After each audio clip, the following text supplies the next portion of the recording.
بسم اللہ الرحمن الرحیم۔ محترم سامعین، اللہ والوں کے واقعات اور ان کی قیمتی باتیں ہمارے چینل پر یہ سلسلہ جاری ہے، جس کی یہ تیسری قسط ہے۔ آج کا آغاز حضرت یحییٰ بن معاذ علیہ رحمت کے ذکر سے ہوگا۔ حضرت یحییٰ بن معاذ علیہ رحمت، ایک مرتبہ گھر میں چراغ بجھ گیا تو آپ معاذ اس خوف سے روتے رہے کہ کہیں توحید و ایمان کی شمع بھی غفلت کے جھونکوں سے بجھ نہ جائے۔ اگلی شخصیت ہیں جی حضرت شاہ شجاع کرمانی علیہ رحمت۔ آپ مکمل 40 سال تک کہیں نہیں سوئے، اور جب آنکھیں نیند سے بھاری ہونے لگتیں تو نمک بھر لیتے، لیکن 40 سال کے بعد جب آپ ایک مرتبہ سوئے تو اللہ تعالیٰ کو خواب میں دیکھ کر عرض کیا کہ اے اللہ، میں نے تجھے بیداری میں تلاش کیا لیکن خواب میں پایا۔ ندا آئی کہ اس بیداری کا معاوضہ ہے۔ اس کے بعد سے آپ نے سونے کو اس لیے اپنا معمول بنا لیا کہ شاید پھر جلوہ خداوندی نظر آ جائے، اور اپنے اس خواب پر اس قدر نازاں تھے کہ یہ فرمایا کرتے تھے، اگر اس خواب کے معاوضہ میں مجھے دونوں عالم بھی عطا کیے جائیں جب بھی قبول نہیں کروں گا۔ اگلی شخصیت ہیں جی حضرت یوسف بن حسین علیہ الرحمہ۔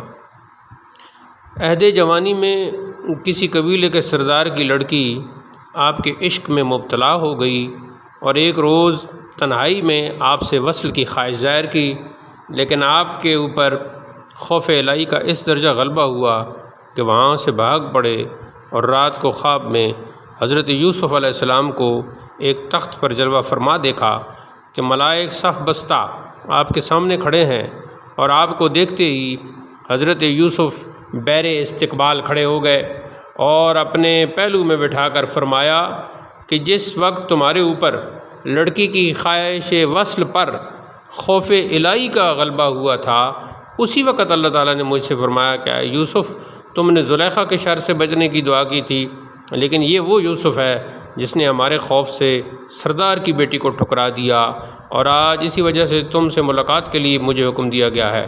پھر حضرت یوسف علیہ السلام نے فرمایا کہ میں تم کو یہ بشارت دیتا ہوں کہ آئندہ چل کر تمہارا شمار عظیم بزرگوں میں ہوگا، لہٰذا تم اس اسم اعظم کی تعلیم کے لیے خدمت کرتے رہو۔ اگلی شخصیت ہیں جی حضرت ابو حفص حداد علیہ رحمت۔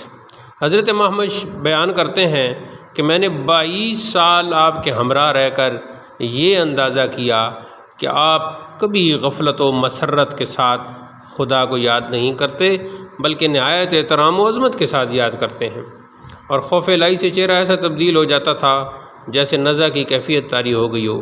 کسی نے آپ سے سوال کیا کہ آپ خدا کی جانب کیوں متوجہ ہوتے ہیں؟ فرمایا جس کے لیے محتاج دولت مند کی جانب رجوع کرتا ہے۔ اگلی شخصیت ہیں جی حضرت حمدون کسار علیہ رحمت۔ حضرت عبداللہ بن مبارک سے روایت ہے کہ حضرت حمدون کی میرے لیے یہ نصیحت تھی کہ کبھی دنیا کے واسطے کسی پر غضبناک مت ہونا۔ آپ سے کسی نے سوال کیا کہ بندے کی کیا تعریف ہے؟ ارشاد فرمایا کہ جو خدا اور اس کی عبادت کو معبود تصور کرے۔ اگلی شخصیت ہیں جی حضرت منصور عمار علیہ الرحمہ۔ خلیفہ ہارون الرشید نے آپ سے پوچھا کہ مخلوق میں سب سے زیادہ عالم کون ہے اور سب سے زیادہ جاہل کون ہے؟ فرمایا کہ سب سے زیادہ عالم تو وہ ہے جو فرما بردار اور خوف رکھنے والا ہو، اور سب سے زیادہ جاہل وہ ہے جو نڈر اور گناہگار ہو۔ انتقال کے بعد جب ابو الحسن شعرانی نے خواب میں آپ سے پوچھا کہ خدا تعالیٰ نے کیسا معاملہ فرمایا، تو فرمایا کہ بخشش کے بعد مجھ سے فرمایا کہ جس نوعیت سے اہل دنیا کے سامنے تو ہماری حمد و ثنا کرتا تھا، اسی طرح اب ملائکہ کے سامنے بھی کر۔ اگلی شخصیت ہیں جی حضرت احمد بن انطاکی علیہ رحمت۔ کسی نے آپ سے یہ سوال کیا کہ آپ کو خدا کا اشتیاق ہے؟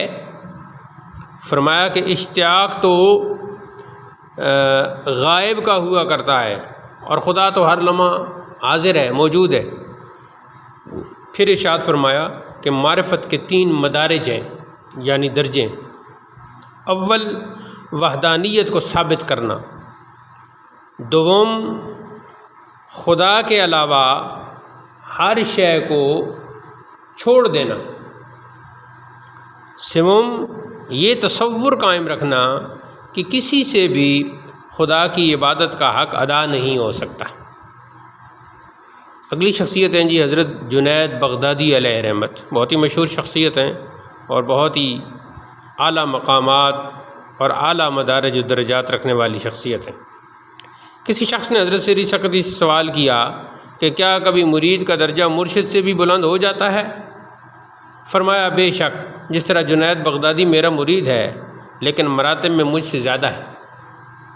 حضرت جنید بغدادی رحمۃ اللہ علیہ فرماتے ہیں کہ ایک مرتبہ میرے دل میں شیطان کو دیکھنے کی خواہش پیدا ہوئی۔ ایک روز میں مسجد کے باہر دروازے پر کھڑا تھا کہ دور سے ایک بوڑھا آتا ہوا نظر پڑا۔ جب میں نے اس کی صورت دیکھی تو مجھ پر شدید نفرت کا غلبہ ہوا۔ جب وہ میرے قریب آیا تو میں نے کہا، اے بوڑھے تو کون ہے کہ تیری مہیب شکل کو میری آنکھیں دیکھنے کی طاقت نہیں رکھتی اور تیری موجودگی سے میرے دل کو سخت وحشت ہو رہی ہے؟ اس نے کہا، میں وہی ابلیس ہوں جس کے دیکھنے کی تم نے تمنا کی تھی۔ میں نے کہا، ملعون، حضرت آدم علیہ السلام کو سجدہ کرنے سے تجھے کس چیز نے باز رکھا؟ شیطان نے کہا، اے جنید، تمہارا کیا خیال ہے، کیا میں غیر خدا کو سجدہ کر لیتا؟ حضرت جنید فرماتے ہیں، ابلیس کی یہ بات سن کر میں ہکا بکا اور ششدر رہ گیا اور مجھ سے کوئی جواب نہ بن پڑا۔ اتنے میں غیب سے ندا آئی کہ اے جنید، اس ملعون کو کہو تو جھوٹا ہے، اگر تو فرما بردار ہوتا تو اس کے حکم سے اس کی نئی سے کیوں انکار کرتا؟